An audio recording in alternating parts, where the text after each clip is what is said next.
Hello, military and aerospace enthusiasts. Welcome to our channel, Deep Dive Defense. Over here we take a deep look from unusual angles, which may challenge your mind.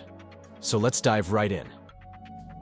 Today's video centers on Israel's October 26th attack on Iran in response to its October 1st strike on Israel. Split into two parts. In the first video, we will take a look at the potential weapon systems Israel utilized in this operation.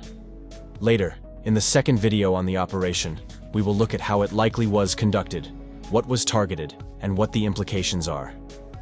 The Israeli operation, named Days of Repentance, marks what is considered the first direct Israeli military strike on Iranian soil, launched from outside Iran. Unlike the previous April strike, the responsibility of this operation was officially acknowledged by Israel.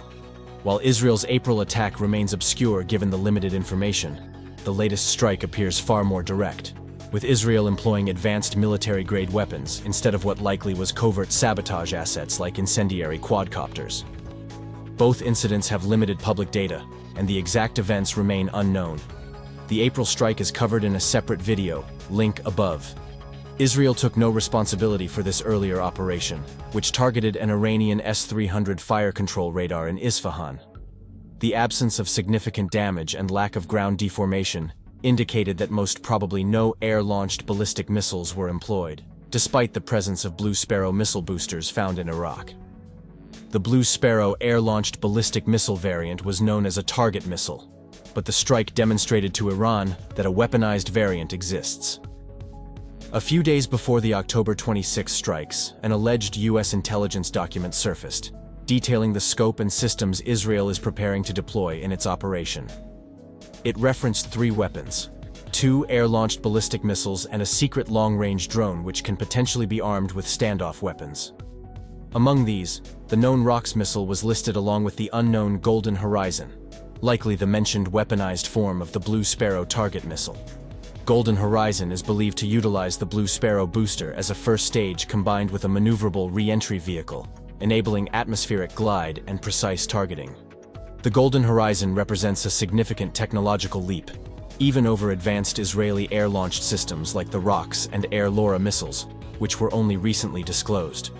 The third system mentioned, the secretive RA-01, is a long-range drone platform, operating either as an ISR asset with Israel's advanced standoff sensor capabilities or as a weapon carrier for lightweight miniature standoff munitions. Israeli reports claimed around 100 fighter jets and support aircraft participated in the operation, striking 20 targets. From what was observed, Israel predominantly used sophisticated super and hypersonic speed standoff munitions, as well as probably small, difficult-to-detect miniature cruise missiles. The weapon choice underscores the high threat perception regarding Iran's air defense, leading Israel to rely on its top-tier strike capabilities to achieve mission objectives. Of the 20 targets claimed, about 14 have been confirmed so far, primarily via post-strike satellite imagery. However, with Israel withholding specifics on the weapon types and quantities used, as well as Iran providing sparse details, a complete analysis of the strike is impossible at this point. The most likely scenarios are thus reconstructed from available data and presented here. Key evidence includes the recovery of Blue Sparrow, or more accurately, Golden Horizon, boosters in Iraq, suggesting Israel used this asset to target strategically distant areas such as Tehran or even Sharud. It seems likely, though, that the Golden Horizon air-launched missile was most likely also used to struck the Gadir long-range early warning radar site near Avaz. The launches against that initial target may even have occurred from inside southern Israeli airspace or western Jordan. Israel has claimed to have neutralized all of Iran's S-300 systems, though it is uncertain whether the Hawk site known to have been in Tehran had a S-300 system stationed there at the time of the strike. The minimal visible damage suggests a possible incendiary quadcopter attack, similar to the tactic most likely used in the April strike against the Isfahan S-300 fire control radar. However, alternatively, this limited damage could be due to the small warhead size on the Blue Sparrow-based Golden Horizon air-launched ballistic missile. The Golden Horizon missile's maneuverable re-entry vehicle apparently features an extended glide phase that aids in both remaining less detectable and extending its effective range.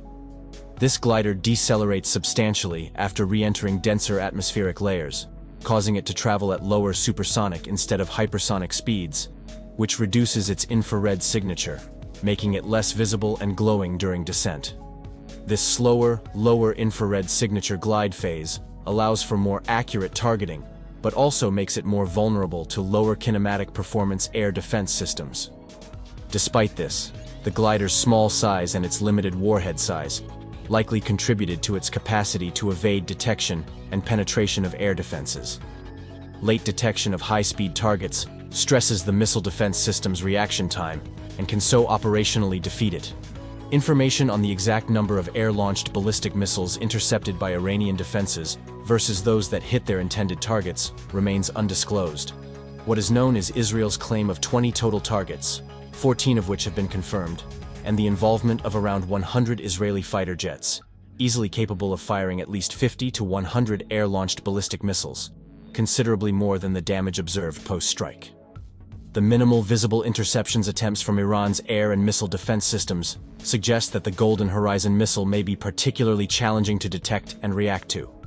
The limited damage observed at the site's hit suggests that the small glider with its lightweight warhead is likely equipped with an airburst fuse, which detonates mid-air before ground impact, maximizing explosion fragmentation damage across a surface area, while minimizing ground deformation and visible impact crater.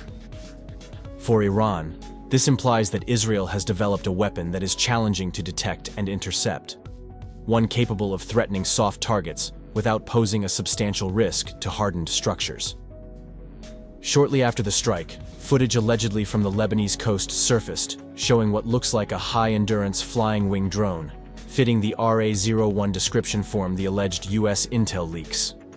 This could be a drone capable of the long-range flights around Iran, well outside its airspace, to areas where Iranian radar coverage is limited, launching standoff weapons without breaching Iranian airspace.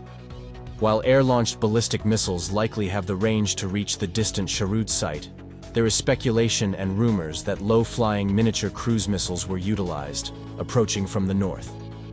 This theory gains traction given the failure of Sharud's air defense systems to intercept these weapons, suggesting they had minimal radar signatures. It's conceivable that Israel's secretive RA-01 drone circumvented Iran from the northwest, reached the Caspian Sea, and launched low-observable miniature cruise missiles over the water, staying below the radar horizon.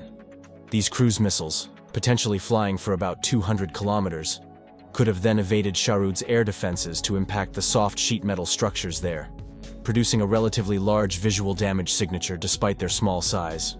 This aspect remains highly speculative, because air-launched ballistic missiles like the Golden Horizon, or a weaponized, more capable Silver Sparrow version, could also have been used. In the second video, released in 2 days, the specifics of the operation and how it unfolded will be analyzed. So that's all for today. If you enjoyed this video and like our work, please consider liking, commenting, and subscribing.